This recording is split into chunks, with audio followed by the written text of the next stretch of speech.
함께 읽도록 하겠습니다. 저녁 잡수시던 자리에서 일어나 겉옷을 벗고 수건을 가져다가 허리에 두르시고 이에 대야에 물을 떠서 제자들의 발을 씻으시고 그 두르신 수건으로 닦기를 시작하여 시몬 베드로에게 이르시니 베드로가 이르되 주여 주께서 내 발을 씻으시나이까. 예수께서 대답하여 이르시되 내가 하는 것을 내게 지금은 알지 못하나 이후에는 알리라. 베드로가 이르되 내 발을 절대로 씻지 못하시리이다.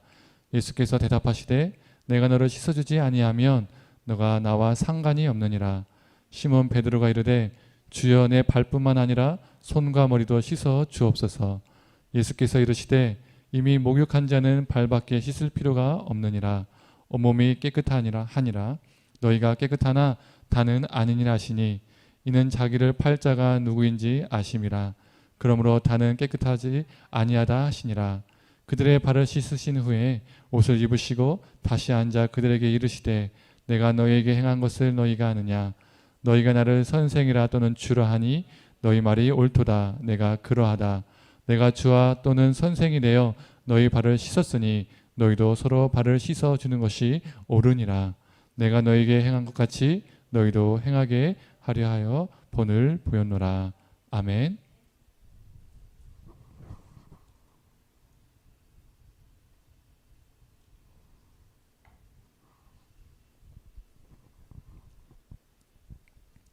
예배 함께 하시고 말씀을 들으시는 우리 모든 성도님들에게 하나님의 은혜가 있기를 간절히 소망합니다. 우리 그리스도인들에게 이 세족식이라는 것은 매우 친숙한 예식이고 프로그램입니다. 많은 기독교인들이 세족식을 해본 경험은 많이 있을 겁니다. 나의 배우자, 나의 동역자, 나의 친구, 나의 부모, 나의 선생님이 나의 발을 씻겨주는 것 자체가 감동이 되고 은혜가 되죠. 저 같은 경우는 목회자다 보니 세족식에 참여한 경우도 있지만 세족식을 준비하고 진행한 경우가 더 많이 있습니다. 세족식을 준비하다 보면 엎은 일이 많이 생길 때가 있죠. 세족식을 하는데 세족식을 받으시는 분이 스타킹을 신고 오는 경우도 있고요. 또 세족식을 하는 것을 모르고 왔다가 자신의 발에서 냄새가 날까봐 쭈뼛쭈뼛 망설이다가 어쩔 수 없이 양말을 벗는 분도 계셨습니다. 이런저런 위기를 넘기고 세족식을 마치면 그 나름대로의 보람도 있고 은혜도 경험하게 됩니다. 오늘 본문은 바로 세족식에 출처가 되는 본문이죠. 우리가 잘 알고 있는 예수님께서 제자들의 발을 씻기시는 이야기가 나오죠.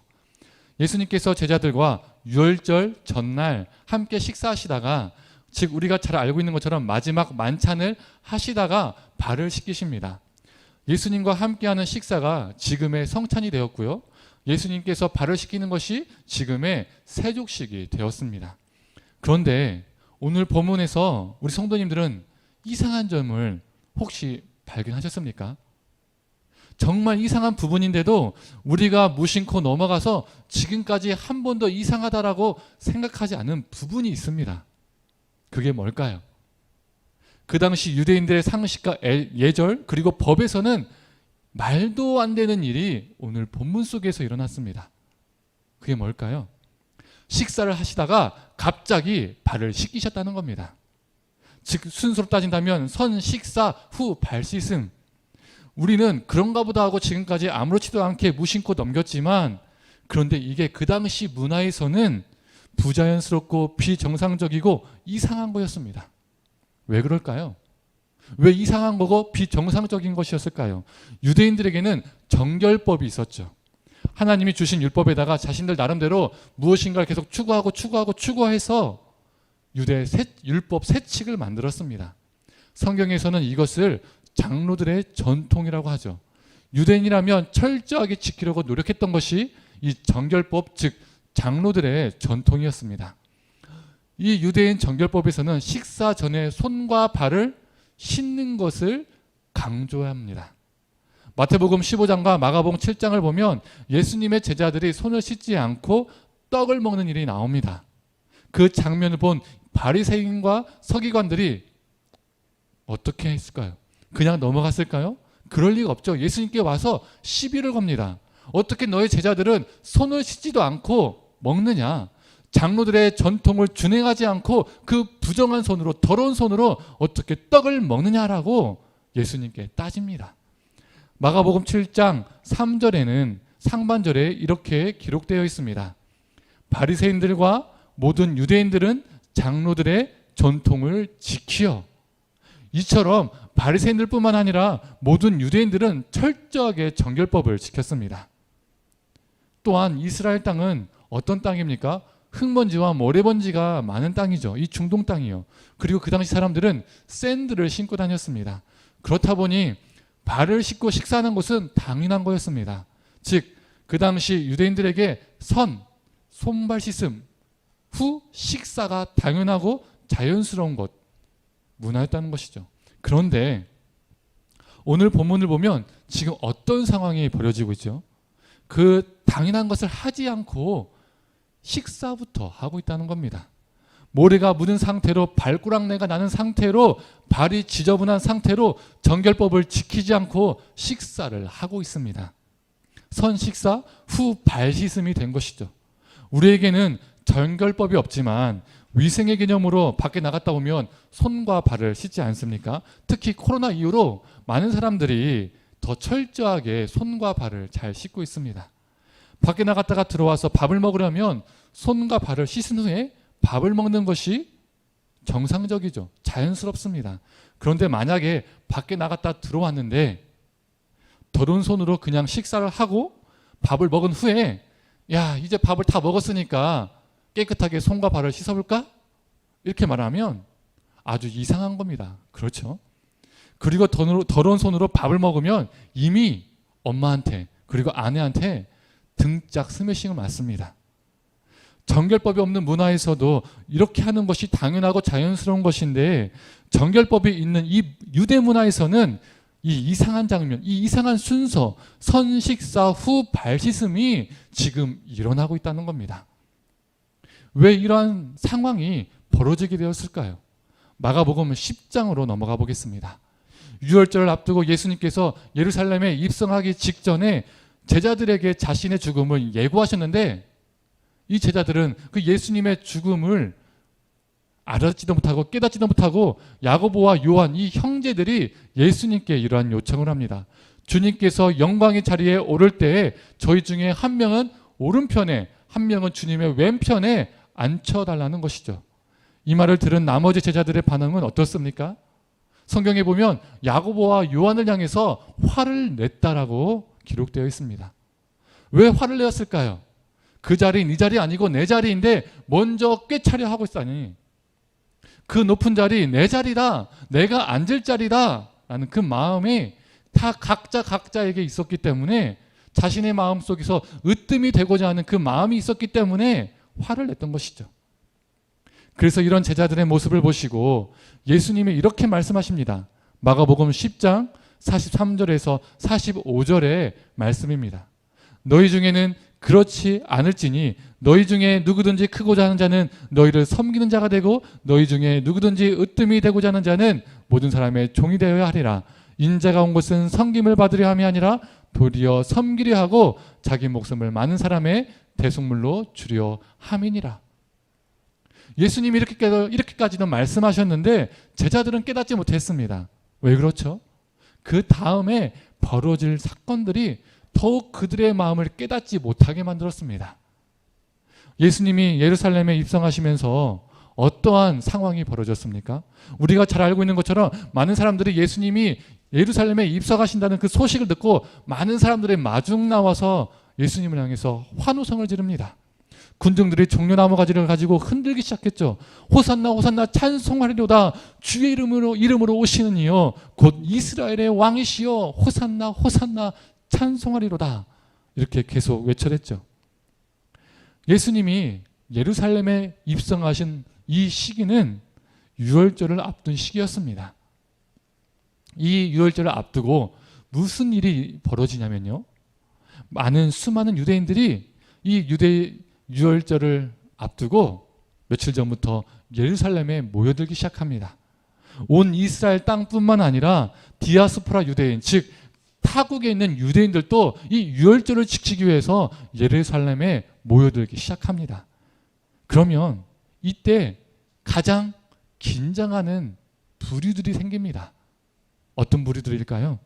로마 제국과 그리고 로마 제국의 부역하는 사람들, 결탁한 사람들이, 유대 지도자들이 가장 긴장하게 됩니다. 왜 그럴까요? 유월절이라는 날은 무슨 날이죠? 하나님이 애굽이라는 대제국에게 재앙을 내리시고 애굽 군대를 무너뜨리시고 이스라엘 구원, 즉 해방시켜준 사건을 기념하는 날이 유월절이었습니다. 그래서 유대인들에게 이 유월절은 그냥 노는 날, 그냥 명절이 아니라 이스라엘 민족 해방에 대한 열망이 극에 달하는 날이기도 했습니다. 그래서 예수님이 예루살렘에 입성하시는 때에 많은 사람이 호산나 호산나 찬송하리로다, 주님의 이름으로 오시는 이여 이스라엘의 왕이시여라고 외친 것은 그냥 외친 것이 아니었습니다. 호산나라는 뜻이 무엇이죠? 구원하소서라는 뜻이잖아요. 구원하소서, 구원하소서, 이스라엘의 왕이시여 로마 제국으로부터 우리를 구원하소서라는 뜻입니다. 그리고 이 유월절에 각 집에서 조용히 모여서 명절을 보내는 것이 아니라 각 지역에서, 심지어 먼 나라에 있는 수많은 유대인들이 예루살렘에, 그리고 성전을 중심으로 꽉꽉 채워서 모여들기 시작합니다. 다른 날도 아닌 이스라엘의 구원과 해방을 기념하는 이 유월절에 많은 유대인들이 모이면 어떤 일이 벌어질 수도 있을까요? 바로 봉기 반란이죠. 유대의 역사 속에서 실제로 수많은 반란과 봉기들이 있었습니다. 유월절에 각 지역에서 수많은 유대인들이 예루살렘에 모여들었기 때문에 유월절은 로마 총독과 로마에 부역한 모든 지도자들을 무너뜨리기에, 공격하기에 딱 좋은 날이었죠.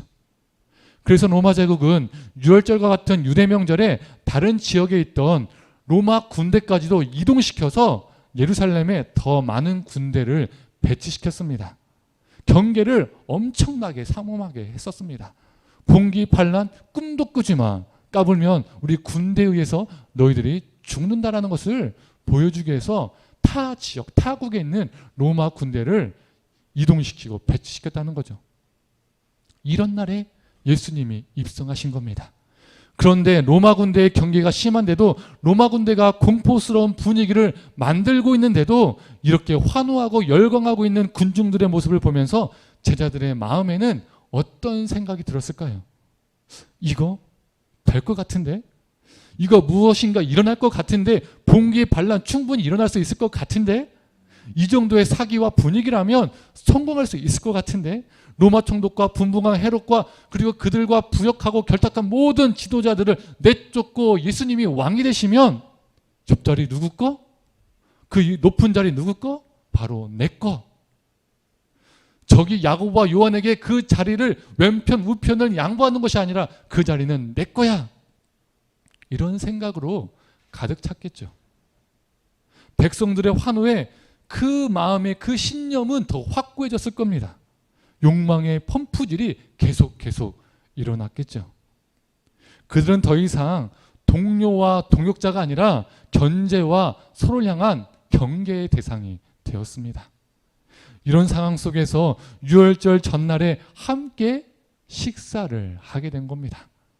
식사하기 전에 정결법에 의해서 그들은 발을 씻어야 했습니다. 정결법에 의한 유대 문화에서는 종이 주인에게, 제자가 스승에게, 주인이 자신이 초대한 손님에게 발을 씻어줘야 했습니다.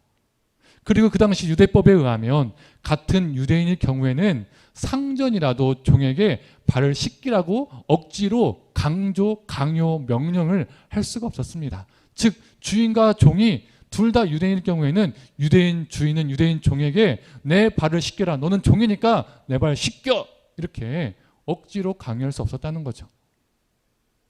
발을 씻어주는 행위는 너무나 천한 행위로 여겨졌기 때문입니다. 그래서 같은 유대인이라면 강요와 명령이 아닌 자발적인 것이어야 가능했다는 겁니다. 그렇다면 누가 큰지 논쟁하는 자들이, 각자가 으뜸이 되고자 하는 자들이, 각자가 오른편 왼편에 앉고자 하는 자들이 예수님이 모든 사람의 종이 되어야 된다고 말씀하시는데 그 말씀조차 알아듣지 못하고 깨닫지 못했던 그 자들이 자발적으로 서로의 발을 씻길 수 있었을까요? 자신이 다른 동료의 발을 씻기는 그 순간 그 상대방이 으뜸이 되는 겁니다. 자신보다 높은 사람으로 인정하는 것이 되는 것이죠. 그 제스처가 되는 겁니다. 그 상대를 예수님의 왼편과 우편에 사람으로 인정하는 꼴이 됩니다. 그 꼴은 못 보겠지요. 그래서 그들은 발 씻는 것을 생략해버렸습니다. 심지어 자신들의 스승이신 예수님의 발 씻음도 생략해버렸죠. 오늘 본문에서 베드로가 예수님을 주라고 표현합니다. 즉 자신의 주인이신 예수님까지도 생략해버렸습니다. 그들의 욕망이 그들을 그렇게 만들었습니다. 그때 식사를 하신 후에 그들의 마음을 간파하셔서 예수님께서 돌발 행동을 하십니다. 갑자기 자리에서 일어나셔서 겉옷을 벗으시고 수건을 가져다가 허리에 두르시고 제자들의 발을 씻기셨습니다. 그런데 여기에서 왜 예수님은 겉옷을 벗으셨을까요? 요즘처럼 더워서 겉옷을 벗으셨을까요? 제가 이 정장, 이 마이를 상의를 입고 있는데 에어컨을 틀고 있어도 덥습니다. 더우셔서 예수님이 겉옷을 벗으셨을까요? 아니면 겉옷을 입고 발을 씻는 것이 불편하니까 제자들을 좀 더 편하게 발을 씻기기 위해서 벗으신 것일까요? 그 당시 이스라엘 사람들이 입었던 겉옷은 정강이 아래까지 내려오는 상당히 긴 옷이었습니다. 요즘 옷으로 따지면 발목까지 내려오는 긴 롱치마였다는 것이죠. 그런데 이 겉옷을 벗으면 맨살이, 이 하체가 거의 다 드러났었습니다. 그 당시 사회에서 종은 주인을 섬기는 자리에서 겉옷을 입지 못했습니다. 하체의 주요 부위만 가리는 옷만 입었다는 것이죠. 그 이유는 칼과 흉기 같은 그 위험한 도구들을 내가 가지고 있지 않다는 것을 주인에게 보여주기 위해서, 주인의 마음을 안심시키기 위해서 겉옷을 벗고 주인을 섬겼다는 것이죠. 그래서 겉옷을 벗었다는 것은 단순히 발을 수월하게 씻기기 위해서 하는 행위가 아니었습니다. 더워서 벗는 행위가 아니었습니다. 자신의 하체를, 맨살을 거의 다 드러내는 수치의 행위였다는 것이죠. 종의 행위였다는 겁니다. 그래서 유대인들은 발 씻는 것을 천한 것으로 여겼다는 것이죠. 그런데 예수님이 겉옷을 벗고 발을 씻겼다는 것은 스승이 아닌, 주인이 아닌 천한 종의 모습으로 씻기셨다는 겁니다. 그런데 그냥 종일까요? 앞에 언급했던 것처럼 같은 유대인 사이에서는 발 씻기는 것은 강요할 수 없었습니다. 유대인의 종이라면 절대적인 의무가 아니었던 것이죠. 그런데 예수님께서 겉옷을 벗으시고 자신의 하체를 그대로 드러내시면서 그 수치스러움을 담당하시면서 제자들의 발을 씻겼다는 것은 종 중에서도 그냥 종이 아니라 마치 이방 출신의 종, 유대인들이 그렇게 혐오하고 낮게 바라보는 개 취급하는 이방인의 종의 모습으로 그들의 발을 씻기셨다는 겁니다. 종 중에서도 가장 하위의 종의 모습으로, 가장 천한 종의 모습으로 낮아지고 또 낮아지셨다는 겁니다. 빌립보서 2장 6절에서 8절의 말씀입니다. 그는 근본 하나님의 본체시나 하나님과 동등됨을 취할 것으로 여기지 아니하시고 오히려 자기를 비워 종의 형체를 가지사 사람들과 같이 되셨고 사람의 모양으로 나타나사 자기를 낮추시고 죽기까지 복종하셨으니 곧 십자가에 죽으심이라. 우리 예수님은 종인 척한 것이 아니라 진짜 수치스러운 종이 되셨습니다. 큰 자가 아니라 낮은 자, 작은 자, 그것이 무엇인지, 으뜸이 아니라 종이 무엇인지, 섬김을 받는 것이 아니라 섬기는 것이 무엇인지 자신의 삶으로 보여주셨습니다. 이 예수님의 돌발적인 행동에 베드로는 화들짝 놀라서 주님, 제 발을 씻기려고 하시는 겁니까? 제 발을 절대로 씻기지 못하십니다 라고 말합니다. 베드로의 입장에서는 당연한 반응이죠. 자신들의 주인이자 스승이신 예수님의 발을 자신들이 씻겼어야 했는데 씻기지도 않았고 오히려 심지어 예수님이 자신들의 발을 씻기시려 한다는 겁니다. 주인이신, 스승이신 예수님이. 그래서 이런 반응이 나올 수밖에 없는 것이죠. 내 발을 씻기지 못하십니다. 그때 예수님께서 답변하십니다. 내가 너를 씻어주지 아니하면 네가 나와 상관이 없다. 상관이 없다는 것은 관계가 없다는 것이죠. 다른 말로 하면 내가 너를 씻어줘야 하마니 관계를 맺을 수 있다라고 말씀하신 겁니다. 여기서 바로 우리 기독교의 숭고함과 아름다움이 있습니다. 세속적인 가치관과 다른 거룩함과 고귀함이 있습니다. 그 당시 고대 근동의 신들과 그리고 지금의 수많은 우상과 다른 차이점이 바로 여기에 있습니다. 예수님께서 주인으로서 스승으로서 제자들에게 발 씻김을 당하면서 주인 대접을 받으면서 너희가 내 발을 씻겨 주었으니, 너희가 나에게 주인 대접을 해주었으니 내가 너희들과 관계를 맺겠다. 역시 너희들은 나의 제자야 라고 말씀하신 게 아닙니다. 제자들과 군중들의 바람처럼 예수님께서 정치 군사적인 메시아가 되어서 로마 총독과 헤로드 왕과 로마와 결탁한 그 수많은 사람들을 색출하고 죽이고 로마를 무너뜨리고 이스라엘의 왕이 되셔서 그 높은 자리에 오르셔서 내가 왕이고 너희들은 나의 백성이야. 내가 봉기와 반란을 일으켰을 때 너희들도 함께 싸웠으니 이제 너희가 나와 관계가 있다라고 말씀하신 게 아닙니다. 세상은 어떻습니까? 저명한 사람, 돈 있는 사람, 힘 있는 사람, 그런 사람과 관계를 맺고 싶어 합니다. 자신도 그 관계 속에서 들어가기 위해서 부단히 노력을 하죠. 실제로 이런 일들이 많지 않습니까? 아마 경험해 본 사람들 많이 있을 겁니다. 어떤 누군가가 무명할 때는, 성공하지 못했을 때는 그 사람과 연락 한 번도 하지 않다가, 그러나 연락도 안 했던 그 사람이 그 지인이 유명해지고 성공하니까 연락을 하는 거죠. 그 사람과 관계를 맺기 위해서 노력을 합니다. 또 반대로 어떻습니까? 그 사람이 세상적으로 잘 나갈 때는, 괜찮은 위치에 있을 때는 옆에서 늘 있다가 좋은 관계를 유지하다가 그 사람이 실패하고 망했을 때, 그 사람이 어려운 상황에 놓였을 때 뒤도 돌아보지도 않고 외면하는 경우가 있죠. 연락을 끊어버리는 경우가 있습니다. 콩고물이 떨어질 게 없기 때문이죠. 아마 이런 경험들 해본 분도 있을 겁니다. 저도 이런 경험을 해봤습니다. 아, 정말 너무하구나. 또 어떤 경우도 있습니까? 윗사람들은 자신에게 무조건적으로 충성하고 잘하는 아랫사람을 좋아합니다. 그런 아랫사람과 관계를 맺는 것이죠. 또 그 아랫사람은 그 윗사람과 읍소하면서 좋은 관계를 유지하려고 합니다. 또한 그 당시 고대 근동의 종교와 지금의 우상들은 어떻습니까? 그 헌제자의 삶을 보지 않습니다. 그 사람이 얼마나 많은 재물을 드렸는지, 그 헌제자가 얼마나 많은 헌물을 드렸는지 그것을 보고 판단합니다. 더 많이 내는 자가 그 신과 더 가까운 존재가 되는 겁니다. 더 거룩한 존재로 인정받는 것이죠. 더 복을 받는 존재가 되는 겁니다. 신과 인간의 관계가 지극히 계산적인 것이죠. 지금처럼 말하는 것처럼 어떻습니까? 모든 관계들이 계산적이고 자기 이익적인 겁니다. 사람과 사람의 관계가, 사람과 신과의 관계가 다 그렇게 된다는 것이죠. 그런데 애석하게도 우리 기독교도 우상 종교화된 경우가 있습니다. 인격과 신앙, 그 사람의 삶을 보지 않고 그 사람이 세상적으로, 경제적으로, 사회적으로 유명하고 성공한 사람이면 턱하니 장로로 세웁니다. 그런 경우가 참 많이 있죠. 헌금을 내는 자가 교회 안에서 더 훌륭하고 더 거룩한 사람으로 인정받는 경우도 있습니다. 저 같은 목회자들도 가난하고 어려운 성도들에게 시선을 두기보다는 저명하고 돈 있는 사람, 사회적으로 높은 위치 있는 사람들과 관계를 맺으려고 하는 목사들도 있습니다. 그렇다 보니 교회가 지극히 세상 논리로 움직이게 되는 것이죠.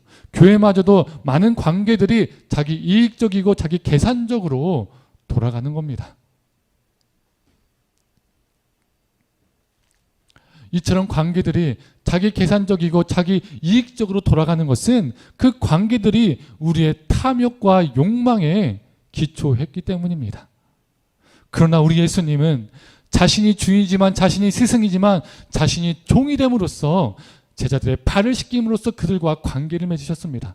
예수님께서 하나님의 아들이시고 하나님과 동등되시며 하나님의 본체시지만 가장 수치스럽고 모욕적인 십자가 위에서 죽으심으로써 우리와 관계를 맺으셨습니다. 저 높고 하늘 위에서, 정말 미지의 세계에서 우리가 알 수 없는 그 상황 속에서 우리와 관계를 맺으신 것이 아니라 그 십자가 위에서 우리를 자기 백성 삼으셨습니다.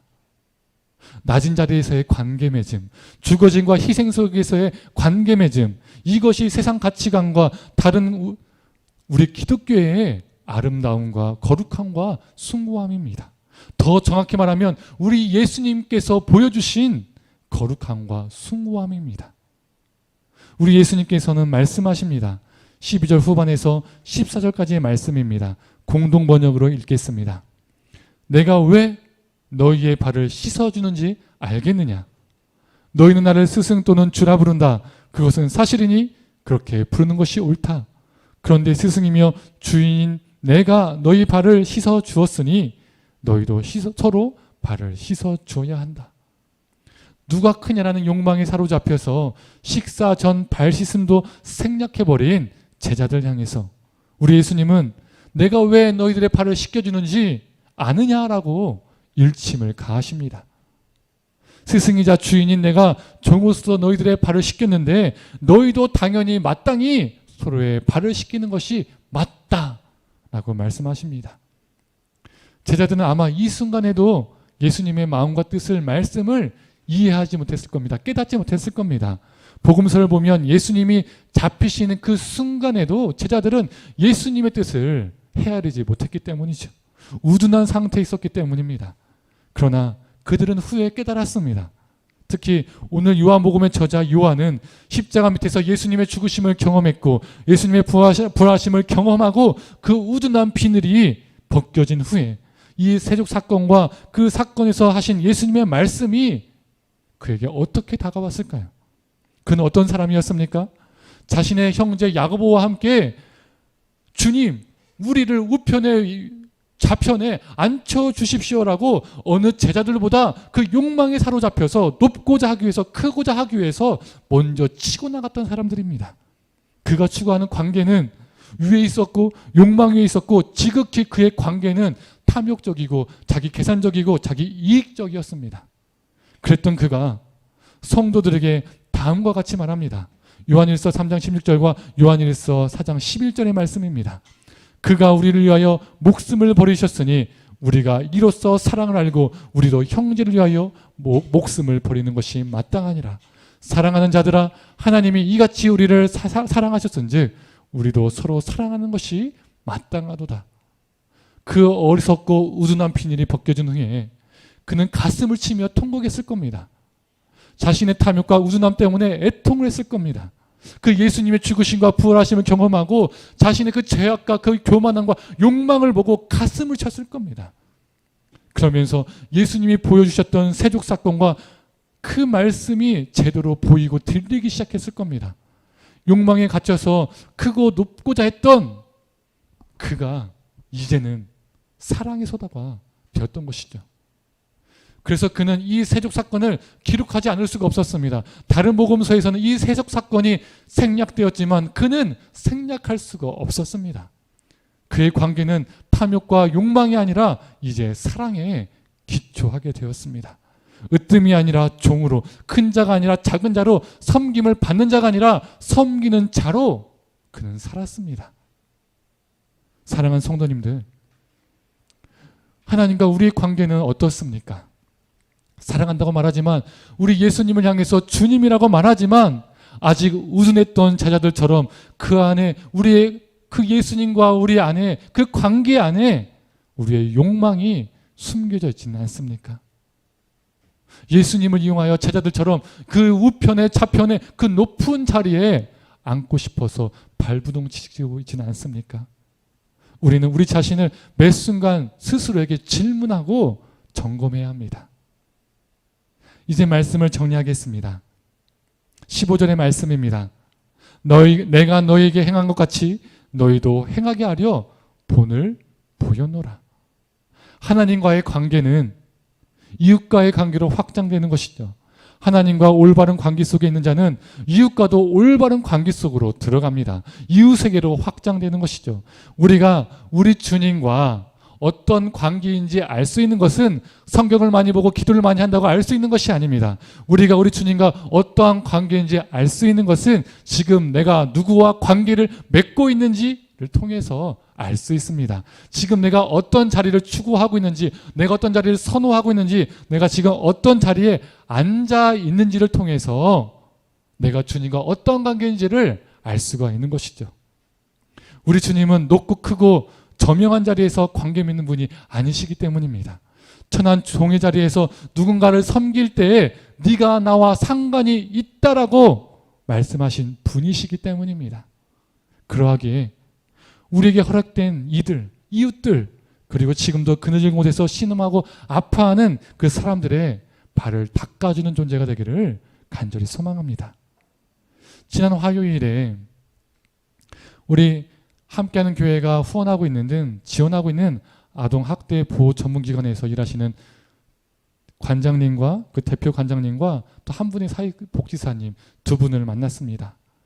지난 4월부터 즉 3개월 전부터 계속 만나자고 하셨는데 제가 계속 돌려서 거절을 했었습니다. 그 기관을 대표하는 기관장님을 만나는 게 부담스럽고 조용히 섬기기만 하면 족하다라는 생각으로 계속 간접적으로 돌려서 거절을 했었죠. 그런데 더 이상 거절할 수 없는 상황이 되어서 더 이상 핑계댈 게 없어서 결국 만나게 되었습니다. 그 기관에서 하시는 일들을 설명해 주셨습니다. 국비로 운영이 되는데 학대받는 아이들과 가해 부모자들을 치료하고 교육하는데 그 치료비와 교육비가 부족해서 국가에 재신청을 했는데도 안 나오는 경우가 다반사라고 합니다. 그래서 치료를 못하는 경우가 많이 있다고 합니다. 그런데 함께하는 교회가 매달 지원하는 20만 원에서 30만 원의 그 물질로 그 치료비와 교육비를 보태서 진행할 수 있었다고 합니다. 특히 한 아이는 어려운 환경 속에서도 공부하는 의지가 있고 성실한 아이가 있는데 공부가 형편이 되지 않았다는 겁니다. 그 아이가 공부할 수 있도록 문제지와 문구를 사주고 필요한 도구들을 사주고 또 아이가 공부할 수 있도록 스터디룸에 갈 수 있도록 지원을 해줬다고 합니다. 성도님들이 드린 이 물질이 누군가의 발을 닦아줄 수 있음에 감사했습니다. 누군가에게 치료의 도구로, 누군가에게 희망의 도구로 사용됐다는 것에 너무나 은혜와 감격이 되었습니다. 사랑하는 성도님들, 우리도 이렇게 존재하는 것은, 우리가 이렇게 숨을 쉬며 살아가는 것은 이전에 누군가가 예수님을 본받아서 낮아져서 우리의 발을 씻겨준 사람들이 있었기 때문입니다.